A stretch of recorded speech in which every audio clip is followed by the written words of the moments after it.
Chapter 71. The Jeroboam Story. Hand in hand, ship and breeze blew on, but the breeze came faster than the ship, and soon the Pequod began to rock. By and by, through the glass, the strangers' boats and manned mastheads proved her a whale ship, but as she was so far to windward, and shooting by, apparently making a passage to some other ground, the Pequod could not hope to reach her. So the signal was set to see what response would be made. Here be it said, that like the vessels of military marines, the ships of the American whale fleet have each a private signal, all which signals being collected in a book with the names of the respective vessels attached. Every captain is provided with it. Thereby the whale commanders are enabled to recognize each other upon the ocean, even at considerable distances and with no small facility. The Pequod's signal was at last responded to by the strangers setting her own, which proved the ship to be the Jeroboam of Nantucket. Squaring her yards, she bore down, ranged a beam under the Pequod's lee, and lowered a boat it soon drew nigh.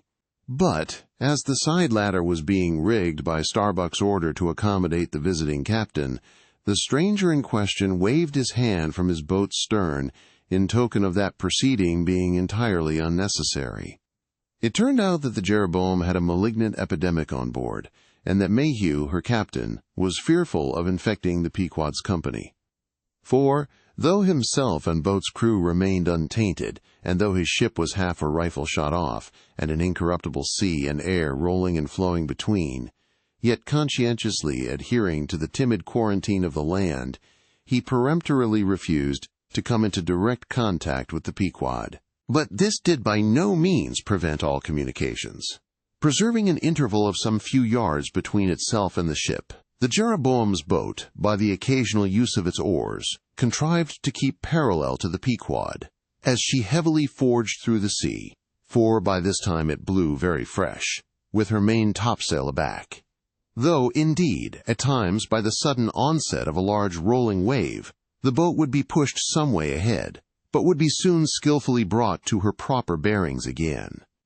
Subject to this, and other the like interruptions now and then, a conversation was sustained between the two parties, but at intervals not without still another interruption of a very different sort.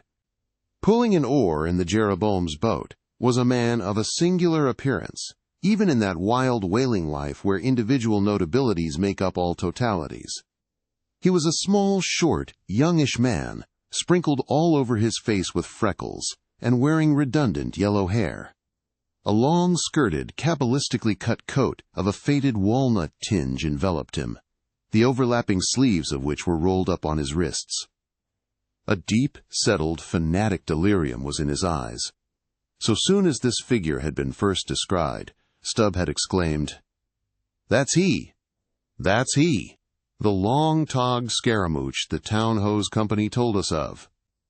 Stubb here alluded to a strange story told of the Jeroboam, and a certain man among her crew, some time previous when the Pequod spoke the town ho. According to this account and what was subsequently learned, it seemed that the scaramouche in question had gained a wonderful ascendancy over almost everybody in the Jeroboam. His story was this. He had been originally nurtured among the crazy society of Nesciuna Shakers, where he had been a great prophet in their cracked secret meetings, having several times descended from heaven by the way of a trapdoor, announcing the speedy opening of the seventh vial, which he carried in his vest pocket, but which, instead of containing gunpowder, was supposed to be charged with laudanum. A strange apostolic whim having seized him, he had left Nesciuna for Nantucket, where, with that cunning peculiar to craziness, he assumed a steady, common-sense exterior, and offered himself as a green-hand candidate for the Jeroboam's whaling voyage. They engaged him, but straightway upon the ship's getting out of sight of land, his insanity broke out in a freshet. He announced himself as the Archangel Gabriel, and commanded the captain to jump overboard. He published his manifesto, whereby he set himself forth as the deliverer of the isles of the sea, and vicar general of all Oceanica. The unflinching earnestness with which he declared these things, the dark, daring play of his sleepless, excited imagination, and all the preternatural terrors of real delirium, united to invest this Gabriel in the minds of the majority of the ignorant crew with an atmosphere of sacredness. Moreover, they were afraid of him. As such a man, however, was not of much practical use in the ship, especially as he refused to work except when he pleased, the incredulous captain would fain have been rid of him. But apprised that that individual's intention was to land him in the first convenient port, the archangel forthwith opened all his seals and vials, devoting the ship and all hands to unconditional perdition, in case this intention was carried out. So strongly did he work upon his disciples among the crew, that at last in a body they went to the captain and told him, if Gabriel was sent from the ship, not a man of them would remain. He was therefore forced to relinquish his plan. Nor would they permit Gabriel to be any way maltreated, say or do what he would, so that it came to pass that Gabriel had the complete freedom of the ship. The consequence of all this was that the archangel cared little or nothing for the captain and mates, and since the epidemic had broken out, he carried a higher hand than ever, declaring that the plague, as he called it, was at his sole command, nor should it be stayed but according to his good pleasure. The sailors, mostly poor devils, cringed, and some of them fawned before him, in obedience to his instructions, sometimes rendering him personal homage, as to a god. Such things may seem incredible, but however wondrous, they are true, nor is the history of fanatics half so striking, in respect to the measureless self-deception of the fanatic himself, as his measureless power of deceiving and bedeviling so many others. But it is time to return to the Pequod. "I fear not thy epidemic, man," said Ahab from the bulwarks, to Captain Mayhew, who stood in the boat's stern. "Come on board."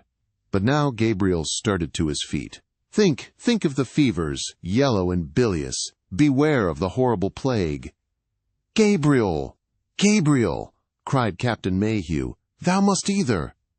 But that instant a headlong wave shot the boat far ahead, and its seethings drowned all speech. "Hast thou seen the white whale?" demanded Ahab, when the boat drifted back.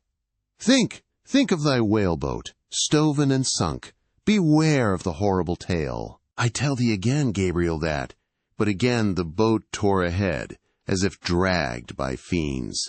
Nothing was said for some moments, while a succession of riotous waves rolled by, which by one of those occasional caprices of the seas were tumbling, not heaving it. Meantime, the hoisted sperm whale's head jogged about very violently, and Gabriel was seen eyeing it with rather more apprehensiveness than his archangel nature seemed to warrant. When this interlude was over, Captain Mayhew began a dark story concerning Moby Dick, not, however, without frequent interruptions from Gabriel whenever his name was mentioned, and the crazy sea that seemed leagued with him. It seemed that the Jeroboam had not long left home, when upon speaking a whale ship her people were reliably apprised of the existence of Moby Dick and the havoc he had made. Greedily sucking in this intelligence, Gabriel solemnly warned the captain against attacking the white whale, in case the monster should be seen, in his gibbering insanity, pronouncing the white whale to be no less a being than the Shaker god incarnated, the Shakers receiving the Bible. But when, some year or two afterwards, Moby Dick was fairly sighted from the mastheads, Macy, the chief mate, burned with ardor to encounter him, and the captain himself being not unwilling to let him have the opportunity, despite all the archangel's denunciations and forewarnings, Macy succeeded in persuading 5 men to man his boat. With them he pushed off, and after much weary pulling and many perilous unsuccessful onsets, he at last succeeded in getting one iron fast. Meantime Gabriel, ascending to the main royal masthead, was tossing one arm in frantic gestures, and hurling forth prophecies of speedy doom to the sacrilegious assailants of his divinity. Now, while Macy, the mate, was standing up in his boat's bow, and with all the reckless energy of his tribe was venting his wild exclamations upon the whale, and essaying to get a fair chance for his poised lance, lo, a broad white shadow rose from the sea by its quick fanning motion, temporarily taking the breath out of the bodies of the oarsmen. Next instant, the luckless mate, so full of furious life, was smitten bodily into the air, and making a long arc in his descent, fell into the sea at the distance of about 50 yards. Not a chip of the boat was harmed, nor a hair of any oarsman's head, but the mate forever sank. It is well to parenthesize here that of the fatal accidents in the sperm whale fishery, this kind is perhaps almost as frequent as any. Sometimes nothing is injured but the man who is thus annihilated. Oftener the boat's bow is knocked off, or the thigh board in which the headsman stands is torn from its place and accompanies the body. But strangest of all is the circumstance that in more instances than one, when the body has been recovered, not a single mark of violence is discernible, the man being stark dead. The whole calamity with the falling form of Macy was plainly descried from the ship. Raising a piercing shriek, "The vile! The vile!" Gabriel called off the terror-stricken crew from the further hunting of the whale. This terrible event clothed the archangel with added influence. Because his credulous disciples believed that he had specifically foreannounced it, instead of only making a general prophecy, which anyone might have done, and so have chanced to hit one of many marks in the wide margin allowed.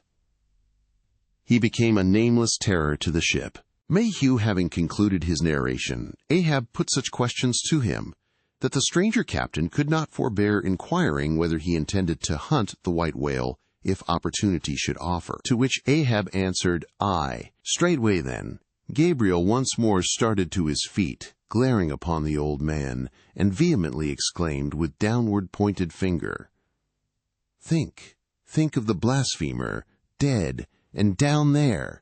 Beware of the blasphemer's end." Ahab stolidly turned aside, then said to Mayhew, "Captain, I have just bethought me of my letter-bag. There is a letter for one of thy officers, if I mistake not." "Starbuck, look over the bag." Every whale ship takes out a goodly number of letters for various ships, whose delivery to the persons to whom they may be addressed depends upon the mere chance of encountering them in the four oceans. Thus, most letters never reach their mark, and many are only received after attaining an age of 2 or 3 years or more. Soon Starbuck returned with a letter in his hand. It was sorely tumbled, damp, and covered with a dull, spotted, green mold in consequence of being kept in a dark locker of the cabin. Of such a letter, Death himself might well have been the post-boy. "Canst not read it?" cried Ahab. "Give it me, man." Aye, it's but a dim scrawl. What's this?" As he was studying it out, Starbuck took a long, cutting-spade pole, and with his knife slightly split the end to insert the letter there, and in that way hand it to the boat, without its coming any closer to the ship. Meantime, Ahab, holding the letter, muttered, "Mr. Har." "Yes, Mr. Harry." A woman's pinny hand. "The man's wife, I'll wager." "Aye, Mr. Harry Macy, ship Jeroboam."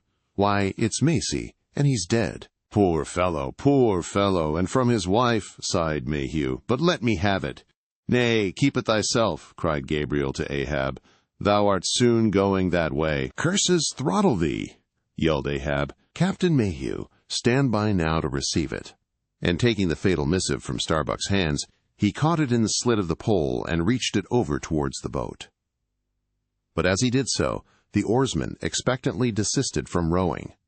The boat drifted a little towards the ship's stern, so that, as if by magic, the letter suddenly ranged along with Gabriel's eager hand. He clutched it in an instant, seized the boat-knife, and impaling the letter on it, sent it thus loaded back into the ship. It fell at Ahab's feet. Then Gabriel shrieked out to his comrades to give way with their oars, and in that manner the mutinous boat rapidly shot away from the Pequod. As, after this interlude, the seamen resumed their work upon the jacket of the whale, many strange things were hinted in reference to this wild affair. Chapter 72. The Monkey Rope. In the tumultuous business of cutting in and attending to a whale, there is much running backwards and forwards among the crew. Now hands are wanted here, and then again hands are wanted there. There is no staying in any one place, for at one and the same time everything has to be done everywhere. It is much the same with him who endeavors the description of the scene. We must now retrace our way a little. It was mentioned that upon first breaking ground in the whale's back, the blubber hook was inserted into the original hole there cut by the spades of the mates. But how did so clumsy and weighty a mass as that same hook get fixed in that hole? It was inserted there by my particular friend Queequeg, whose duty it was, as harpooneer, to descend upon the monster's back for the special purpose referred to. But in very many cases, circumstances require that the harpooner shall remain on the whale till the whole flensing or stripping operation is concluded. The whale, be it observed, lies almost entirely submerged, excepting the immediate parts operated upon. So down there, some 10 feet below the level of the deck, the poor harpooner flounders about, half on the whale and half in the water, as the vast mass revolves like a treadmill beneath him. On the occasion in question, Queequeg figured in the Highland costume, a shirt and socks, in which, to my eyes at least, he appeared to uncommon advantage, and no one had a better chance to observe him, as will presently be seen. Being the savage's bowsman, that is, the person who pulled the bow-oar in his boat, the second one from forward, it was my cheerful duty to attend upon him while taking that hard scramble upon the dead whale's back. You have seen Italian organ boys holding a dancing ape by a long cord. Just so, from the ship's steep side, did I hold Queequeg down there in the sea, by what is technically called in the fishery a monkey rope, attached to a strong strip of canvas belted round his waist.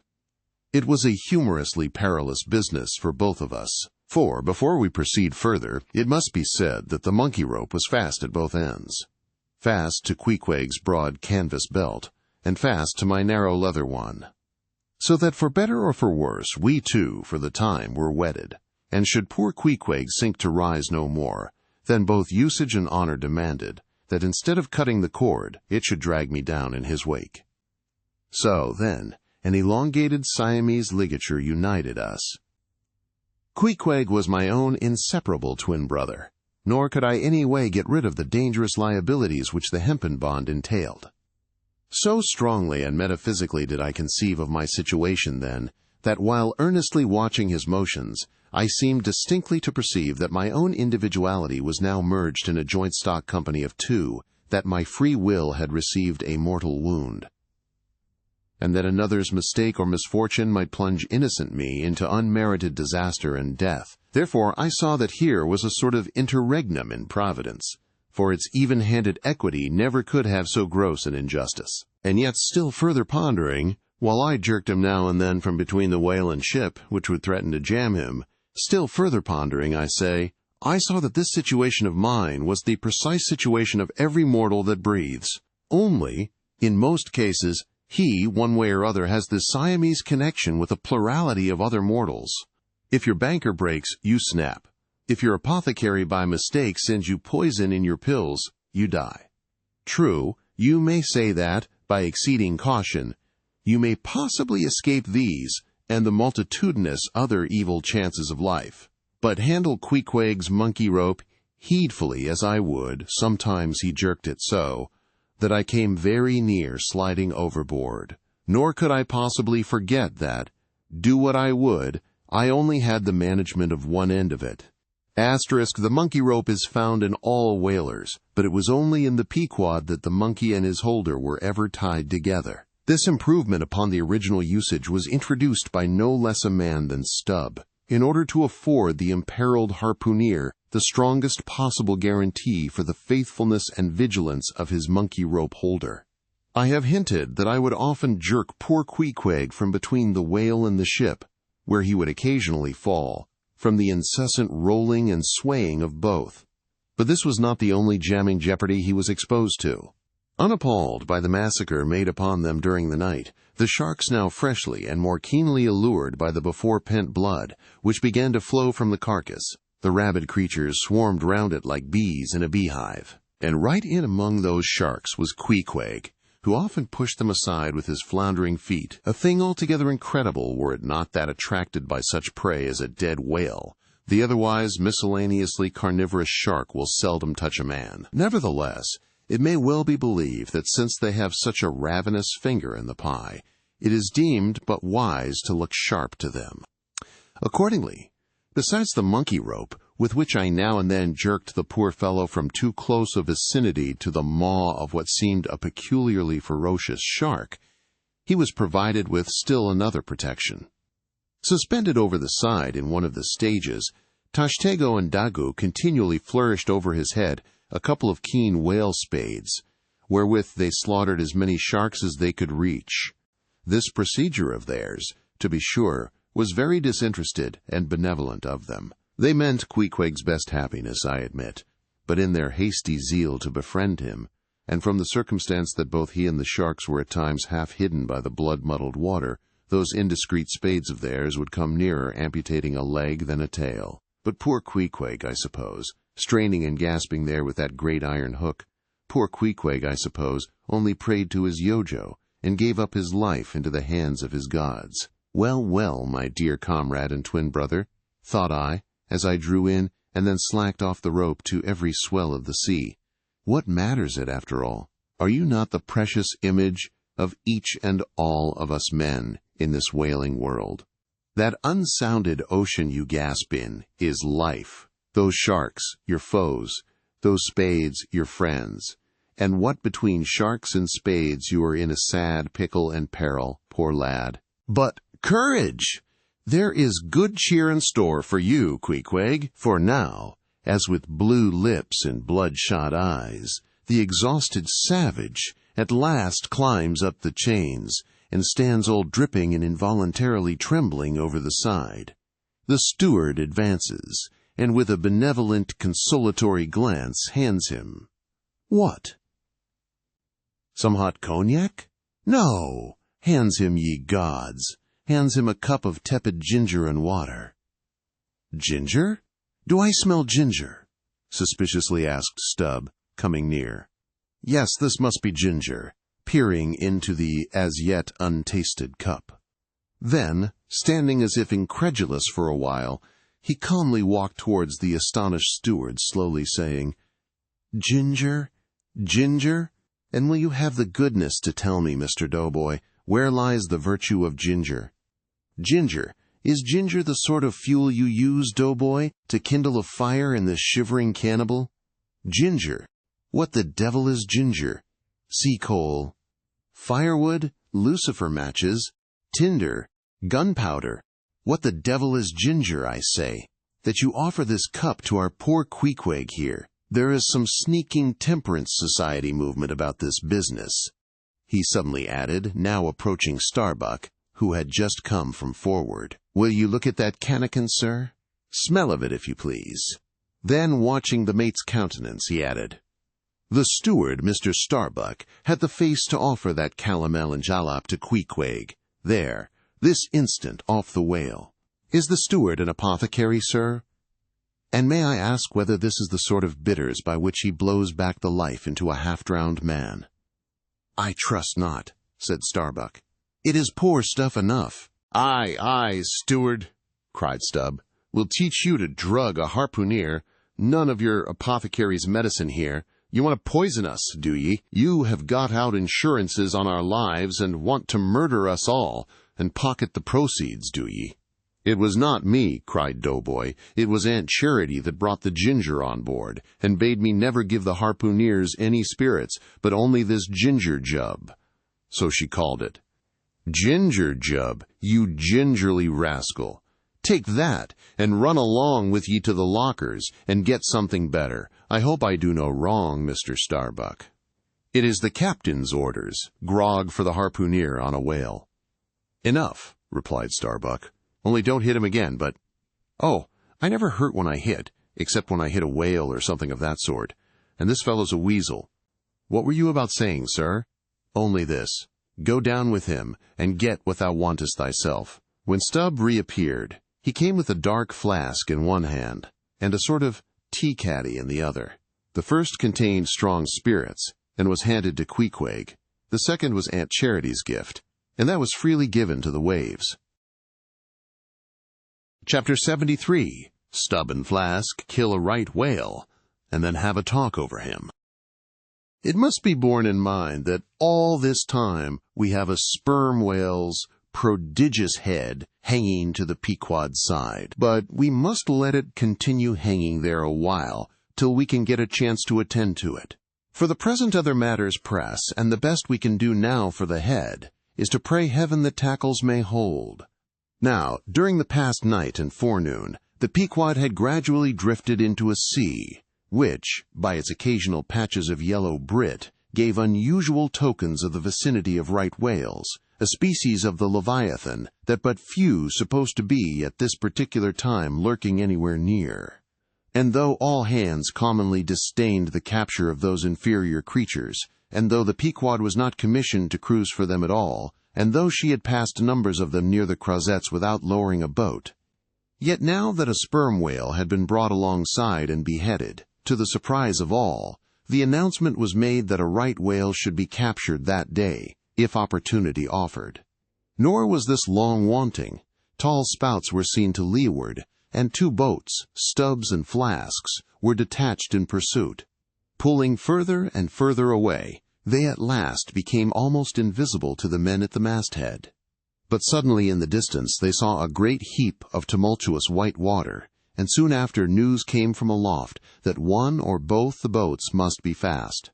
An interval passed, and the boats were in plain sight, in the act of being dragged right towards the ship by the towing whale. So close did the monster come to the hull that at first it seemed as if he meant it malice. But suddenly, going down in a maelstrom within 3 rods of the planks, he wholly disappeared from view, as if diving under the keel. "Cut! Cut!" was the cry from the ship to the boats, which, for one instant, seemed on the point of being brought with a deadly dash against the vessel's side. But, having plenty of line yet in the tubs, and the whale not sounding very rapidly, they paid out abundance of rope, and at the same time pulled with all their might so as to get ahead of the ship. For a few minutes the struggle was intensely critical, for while they still slacked out the tightened line in one direction and still plied their oars in another, the contending strain threatened to take them under. But it was only a few feet advance they sought to gain, and they stuck to it till they did gain it, when instantly a swift tremor was felt running like lightning along the keel, as the strained line scraping beneath the ship suddenly rose to view under her bows, snapping and quivering, and so flinging off its drippings that the drops fell like bits of broken glass on the water, while the whale beyond also rose to sight, and once more the boats were free to fly. But the fagged whale abated his speed, and blindly altering his course, went round the stern of the ship, towing the 2 boats after him, so that they performed a complete circuit. Meantime, they hauled more and more upon their lines, till close flanking him on both sides, Stubb answered Flask with lance for lance, and thus round and round the Pequod the battle went, while the multitudes of sharks that had before swum round the sperm whale's body rushed to the fresh blood that was spilled thirstily, drinking at every new gash, as the eager Israelites did at the new bursting fountains that poured from the smitten rock.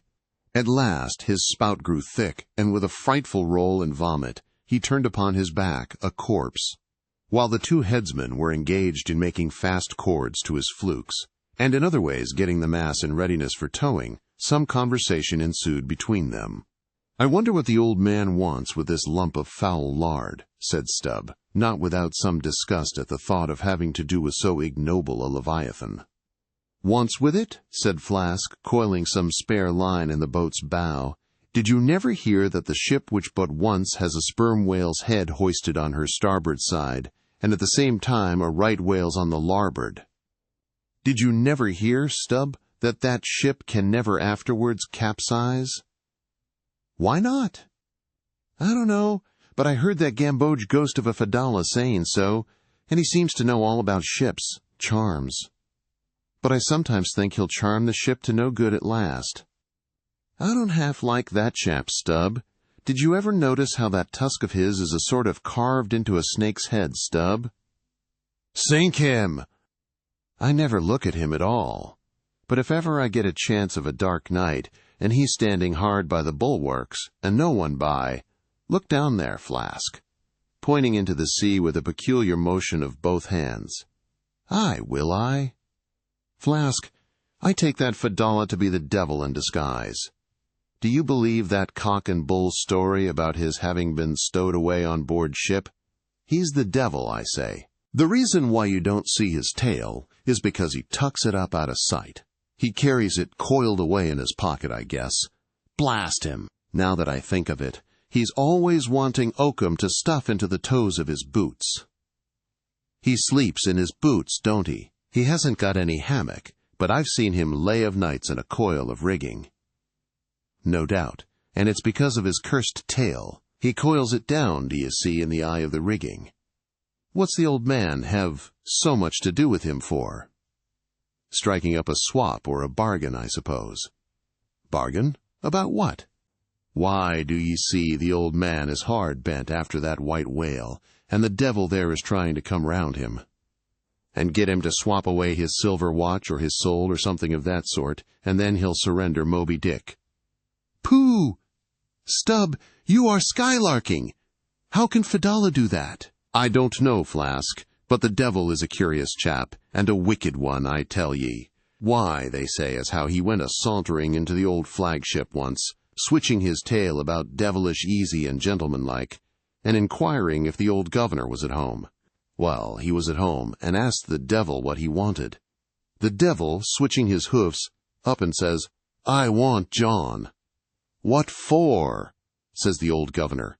What business is that of yours? Says the devil, getting mad. I want to use him. Take him, says the governor, and by the Lord, Flask, if the devil didn't give John the Asiatic cholera before he got through with him, I'll eat this whale in one mouthful. But look sharp. Ain't you all ready there? Well then, pull ahead, and let's get the whale alongside. I think I remember some such story as you were telling, said Flask, when at last the two boats were slowly advancing with their burden towards the ship. But I can't remember where. 3 Spaniards? Adventures of those 3 bloody-minded soldados? Did you read it there, Flask? I guess ye did. No, never saw such a book. Heard of it, though. But now tell me, Stubb, do you suppose that that devil you was speaking of just now was the same you say is now on board the Pequod? Am I the same man that helped kill this whale? Doesn't the devil live forever? Who ever heard that the devil was dead? Did you ever see any parson a-wearing mourning for the devil? And if the devil has a latch key to get into the admiral's cabin, don't you suppose he can crawl into a porthole? Tell me that, Mr. Flask. How old do you suppose Fedallah is, Stubb? Do you see that mainmast there? Pointing to the ship. Well, that's the figure one. Now take all the hoops in the Pequod's hold, and string along in a row with that mast, for aughts, do you see? Well, that wouldn't begin to be Fedallah's age, nor all the coopers in creation couldn't show hoops enough to make aughts enough. But see here, Stubb, I thought you a little boasted just now that you meant to give Fedallah a sea toss if you got a good chance. Now, if he's so old as all those hoops of yours come to, and if he is going to live forever, what good will it do to pitch him overboard? Tell me that. Give him a good ducking anyhow. But he'd crawl back. Duck him again, and keep ducking him. Suppose he should take it into his head to duck you, though, yes, and drown you. What then? I should like to see him try it. I'd give him such a pair of black eyes that he wouldn't dare to show his face in the admiral's cabin again for a long while, let alone down in the orlop there where he lives, and hereabouts on the upper decks where he sneaks so much. Damn the devil, Flask. So you suppose I'm afraid of the devil? Who's afraid of him, except the old governor who daresn't catch him and put him in double darbies as he deserves, but lets him go about kidnapping people? Aye, and signed a bond with him, that all the people the devil kidnapped, he'd roast for him. There's a governor. Do you suppose Fedallah wants to kidnap Captain Ahab? Do I suppose it? You'll know it before long, Flask. But I am going now to keep a sharp lookout on him, and if I see anything very suspicious going on, I'll just take him by the nape of his neck and say, Look here, Beelzebub, you don't do it. And if he makes any fuss, by the Lord, I'll make a grab into his pocket for his tail, take it to the capstan, and give him such a wrenching and heaving that his tail will come short off at the stump. Do you see? And then, I rather guess, when he finds himself docked in that queer fashion, he'll sneak off without the poor satisfaction of feeling his tail between his legs. And what will you do with the tail, Stubb? Do with it? Sell it for an ox whip when we get home. What else? Now, do you mean what you say and have been saying all along, Stubb? Mean or not mean, here we are at the ship. The boats were here hailed to tow the whale on the larboard side, where fluke chains and other necessaries were already prepared for securing him. Didn't I tell you so? Said Flask. Yes, you'll soon see this right whale's head hoisted up opposite that Parmacetes. In good time, Flask's saying proved true. As before, the Pequod steeply leaned over towards the sperm whale's head. Now, by the counterpoise of both heads, she regained her even keel, though sorely strained, you may well believe. So when on one side you hoist in Locke's head, you go over that way, but now on the other side, hoist in Kant's, and you come back again, but in very poor plight. Thus, some minds forever keep trimming boat. Oh, ye foolish, throw all these thunderheads overboard, and then you will float light and right. In disposing of the body of a right whale, when brought alongside the ship, the same preliminary proceedings commonly take place as in the case of a sperm whale. Only, in the latter instance, the head is cut off whole, but in the former, the lips and tongue are separately removed and hoisted on deck, with all the well-known black bone attached to what is called the crown piece. But nothing like this, in the present case, had been done. The carcasses of both whales had dropped astern, and the head-laden ship not a little resembled a mule carrying a pair of overburdening panniers. Meantime, Fedallah was calmly eyeing the right whale's head, and ever and anon glancing from the deep wrinkles there to the lines in his own hand. And Ahab chanced so to stand, that the Parsee occupied his shadow, while, if the Parsee's shadow was there at all, it seemed only to blend with and lengthen Ahab's. As the crew toiled on, Laplandish speculations were bandied among them concerning all these passing things. Chapter 74.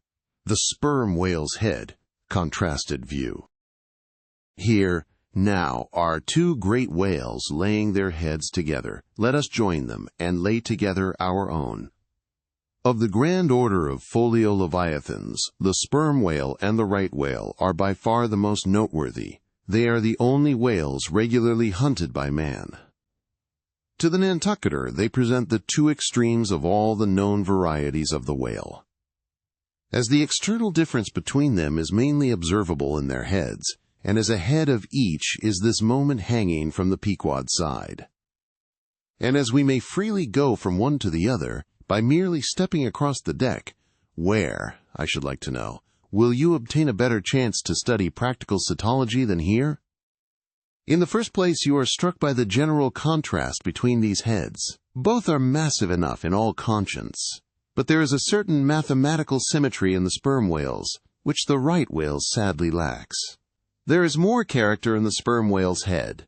As you behold it, you involuntarily yield the immense superiority to him, in point of pervading dignity. In the present instance, too, this dignity is heightened by the pepper and salt color of his head at the summit, giving token of advanced age and large experience. In short, he is what the fishermen technically call a gray-headed whale. Let us now note what is least dissimilar in these heads, namely, the two most important organs, the eye and the ear. Far back on the side of the head, and low down, near the angle of either whale's jaw, if you narrowly search, you will at last see a lashless eye, which you would fancy to be a young colt's eye. So out of all proportion is it to the magnitude of the head. Now, from this peculiar sideway position of the whale's eyes, it is plain that he can never see an object which is exactly ahead, no more than he can one exactly astern. In a word, the position of the whale's eyes corresponds to that of a man's ears, and you may fancy for yourself how it would fare with you did you sideways survey objects through your ears. You would find that you could only command some 30 degrees of vision in advance of the straight sideline of sight, and about 30 more behind it. If your bitterest foe were walking straight towards you, with dagger uplifted in broad day, you would not be able to see him, any more than if he were stealing upon you from behind. In a word, you would have two backs, so to speak, but at the same time also two fronts, side fronts. For what is it that makes the front of a man? What, indeed, but his eyes? Moreover, while in most other animals that I can now think of, the eyes are so planted as imperceptibly to blend their visual power, so as to produce one picture, and not two to the brain. the peculiar position of the whale's eyes, effectually divided as they are by many cubic feet of solid head, which towers between them, like a great mountain, separating two lakes and valleys. This, of course, must wholly separate the impressions which each independent organ imparts. The whale, therefore, must see one distinct picture on this side, and another distinct picture on that side, while all between must be profound darkness and nothingness to him. Man may, in effect, be said to look out on the world from a sentry box, with two joined sashes for his window. But with the whale, these two sashes are separately inserted, making two distinct windows, but sadly impairing the view. This peculiarity of the whale's eyes is a thing always to be borne in mind in the fishery, and to be remembered by the reader in some subsequent scenes. A curious and most puzzling question might be started concerning this visual matter as touching the Leviathan, but I must be content with a hint. So long as a man's eyes are open in the light, the act of seeing is involuntary. That is, he cannot then help mechanically seeing whatever objects are before him. Nevertheless, anyone's experience will teach him that though he can take in an undiscriminating sweep of things at one glance, it is quite impossible for him, attentively and completely, to examine any two things, however large or however small, at one and the same instant of time. Never mind if they lie side by side and touch each other, but if you now come to separate these two objects and surround each by a circle of profound darkness, then, in order to see one of them, in such a manner as to bring your mind to bear on it, the other will be utterly excluded from your contemporary consciousness. How is it, then, with the whale? True, both his eyes in themselves must simultaneously act. But is his brain so much more comprehensive, combining, and subtle than man's, that he can, at the same moment of time, attentively examine two distinct prospects, one on one side of him, and the other in an exactly opposite direction? If he can, then is it as marvelous a thing in him, as if a man were able simultaneously to go through the demonstrations of two distinct problems in Euclid. Nor, strictly investigated, is there any incongruity in this comparison. It may be but an idle whim, but it has always seemed to me that the extraordinary vacillations of movement displayed by some whales when beset by 3 or 4 boats, the timidity and liability to queer frights so common to such whales, I think that all this indirectly proceeds from the helpless perplexity of volition, in which their divided and diametrically opposite powers of vision must involve them. But the ear of the whale is full as curious as the eye. If you are an entire stranger to their race, you might hunt over these two heads for hours and never discover that organ. The ear has no external leaf whatever, and into the hole itself you can hardly insert a quill, so wondrously minute is it. It is lodged a little behind the eye. With respect to their ears, this important difference is to be observed between the sperm whale and the right. While the ear of the former has an external opening, that of the latter is entirely and evenly covered over with a membrane, so as to be quite imperceptible from without. Is it not curious that so vast a being as the whale should see the world through so small an eye, and hear the thunder through an ear which is smaller than a hare's? But if his eyes were broad as the lens of Herschel's great telescope, and his ears capacious as the porches of cathedrals, would that make him any longer of sight, or sharper of hearing? Not at all. Why then do you try to enlarge your mind? Subtilize it. Let us now, with whatever levers and steam engines we have at hand, cant over the sperm whale's head, that it may lie bottom up then, ascending by a ladder to the summit, have a peep down the mouth. And were it not that the body is now completely separated from it, with a lantern we might descend into the great Kentucky mammoth cave of his stomach. But let us hold on here by this tooth, and look about us where we are. What a really beautiful and chaste-looking mouth. From floor to ceiling, lined, or rather papered, with a glistening white membrane, glossy as bridal satins.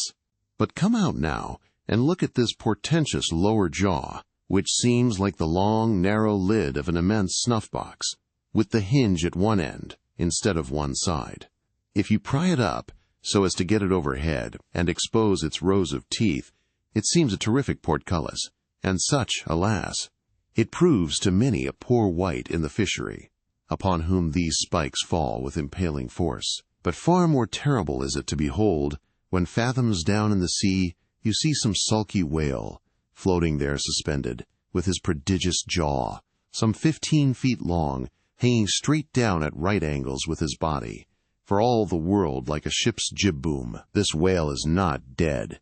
He is only dispirited, out of sorts perhaps, hypochondriac, and so supine that the hinges of his jaw have relaxed, leaving him there in that ungainly sort of plight, a reproach to all his tribe, who must, no doubt, imprecate lockjaws upon him.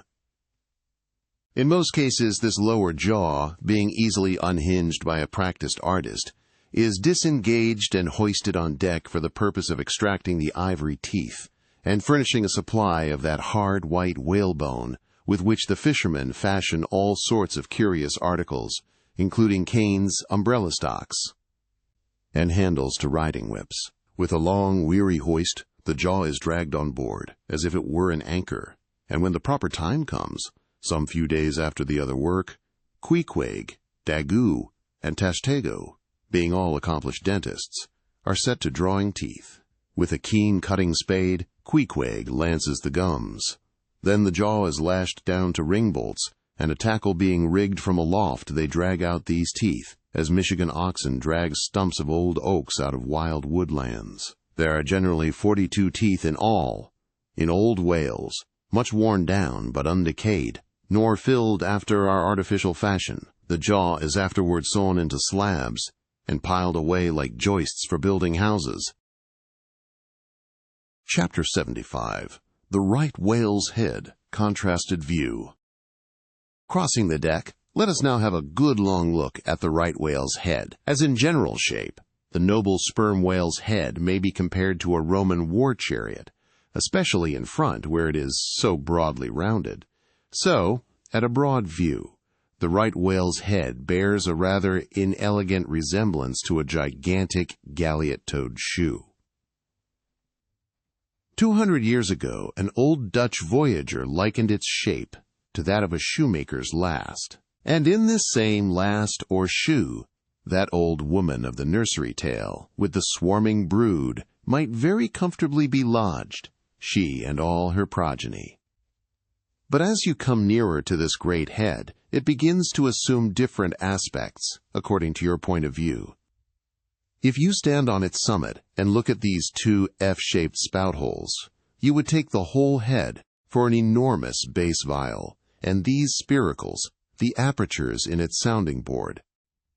Then, again, if you fix your eye upon this strange, crested, comb-like incrustation on the top of the mass, this green, barnacled thing, which the Greenlanders call the crown, and the southern fishers the bonnet of the right whale. Fixing your eyes solely on this, you would take the head for the trunk of some huge oak, with a bird's nest in its crotch. At any rate, when you watch those live crabs that nestle here on this bonnet, such an idea will be almost sure to occur to you, unless, indeed, your fancy has been fixed by the technical term crown also bestowed upon it, in which case you will take great interest in thinking how this mighty monster is actually a diademed king of the sea, whose green crown has been put together for him in this marvelous manner. But if this whale be a king, he is a very sulky-looking fellow to grace a diadem. Look at that hanging lower lip. What a huge sulk and pout is there! A sulk and pout, by carpenter's measurement, about 20 feet long and 5 feet deep. A sulk and pout that will yield you some 500 gallons of oil and more. A great pity, now, that this unfortunate whale should be hare-lipped. The fissure is about a foot across. Probably the mother, during an important interval, was sailing down the Peruvian coast, when earthquakes caused the beach to gape. Over this lip, as over a slippery threshold, we now slide into the mouth. Upon my word, were I at Mackinac, I should take this to be the inside of an Indian wigwam. Good Lord! Is this the road that Jonah went? The roof is about 12 feet high, and runs to a pretty sharp angle, as if there were a regular ridgepole there. While these ribbed, arched, hairy sides present us with those wondrous, half-vertical, scimitar-shaped slats of whalebone, say 300 on a side, which, depending from the upper part of the head or crown bone, form those Venetian blinds which have elsewhere been cursorily mentioned. The edges of these bones are fringed with hairy fibers, through which the right whale strains the water, and in whose intricacies he retains the small fish. When open-mouthed he goes through the seas of Brit in feeding time. In the central blinds of bone, as they stand in their natural order, there are certain curious marks, curves, hollows, and ridges, whereby some whalemen calculate the creature's age, as the age of an oak, by its circular rings. Though the certainty of this criterion is far from demonstrable, yet it has the savor of analogical probability. At any rate, if we yield to it, we must grant a far greater age to the right whale than at first glance will seem reasonable. In old times there seem to have prevailed the most curious fancies concerning these blinds. One voyager in purchase calls them the wondrous whiskers inside of the whale's mouth, another, hogs, bristles. A third old gentleman in Hakluyt uses the following elegant language. There are about 250 fins growing on each side of his upper chop, which arch over his tongue on each side of his mouth. This reminds us that the right whale really has a sort of whisker, or rather a mustache, consisting of a few scattered white hairs on the upper part of the outer end of the lower jaw. Sometimes these tufts impart a rather brigandish expression to his otherwise solemn countenance. As everyone knows, these same hogs, bristles, fins, whiskers, blinds, or whatever you please, furnish to the ladies their busks and other stiffening contrivances. But in this particular, the demand has long been on the decline. It was in Queen Anne's time that the bone was in its glory, the farthingale being then all the fashion. And as those ancient dames moved about gaily, though in the jaws of the whale, as you may say, even so, in a shower, with the like thoughtlessness, do we nowadays fly under the same jaws for protection, the umbrella being a tent spread over the same bone.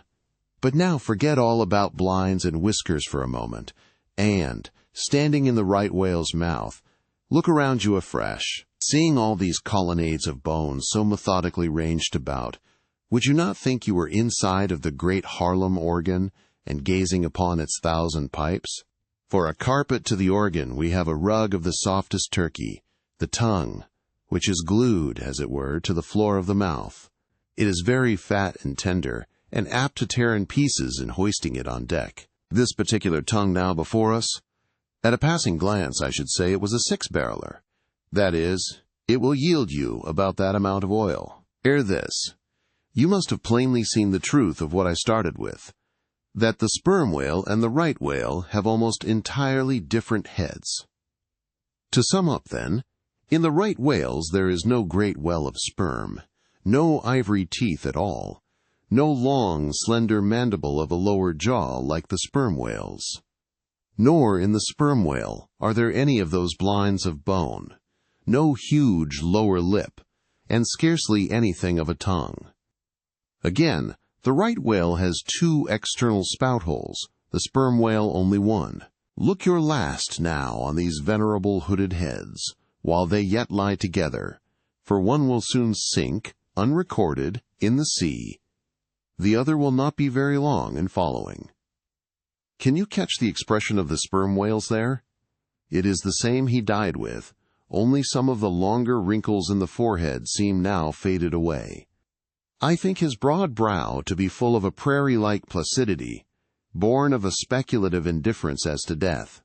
But mark the other head's expression. See that amazing lower lip, pressed by accident against the vessel's side, so as firmly to embrace the jaw. Does not this whole head seem to speak of an enormous practical resolution in facing death? This right whale I take to have been a Stoic, the sperm whale, a Platonian, who might have taken up Spinoza in his latter years. Chapter 76. The Battering-Ram. Ere quitting, for the nonce, the sperm whale's head, I would have you, as a sensible physiologist, simply particularly remark its front aspect, in all its compacted collectedness. I would have you investigate it now with the sole view of forming to yourself some unexaggerated, intelligent estimate of whatever battering-ram power may be lodged there. Here is a vital point, for you must either satisfactorily settle this matter with yourself, or forever remain an infidel as to one of the most appalling, but not the less true events, perhaps anywhere to be found in all recorded history. You observe that in the ordinary swimming position of the sperm whale, the front of his head presents an almost wholly vertical plane to the water. You observe that the lower part of that front slopes considerably backwards, so as to furnish more of a retreat for the long socket which receives the boom-like lower jaw. You observe that the mouth is entirely under the head, much in the same way, indeed, as though your own mouth were entirely under your chin. Moreover, you observe that the whale has no external nose, and that what nose he has, his spout hole, is on the top of his head. You observe that his eyes and ears are at the sides of his head, nearly 1/3 of his entire length from the front. Wherefore, you must now have perceived that the front of the sperm whale's head is a dead, blind wall, without a single organ or tender prominence of any sort whatsoever. Furthermore, you are now to consider that only in the extreme, lower, backward-sloping part of the front of the head is there the slightest vestige of bone, and not till you get near 20 feet from the forehead do you come to the full cranial development, so that this whole enormous, boneless mass is as one wad. Finally, though, as will soon be revealed, its contents partly comprise the most delicate oil.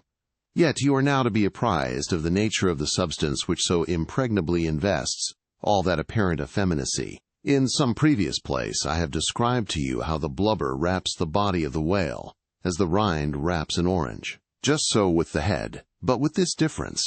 About the head this envelope, though not so thick, is of a boneless toughness, inestimable by any man who has not handled it.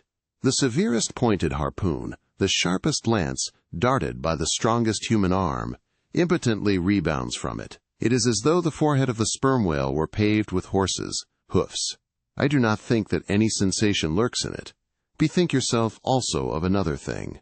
When two large, loaded Indiamen chance to crowd and crush towards each other in the docks, what do the sailors do? They do not suspend between them at the point of coming contact any merely hard substance, like iron or wood.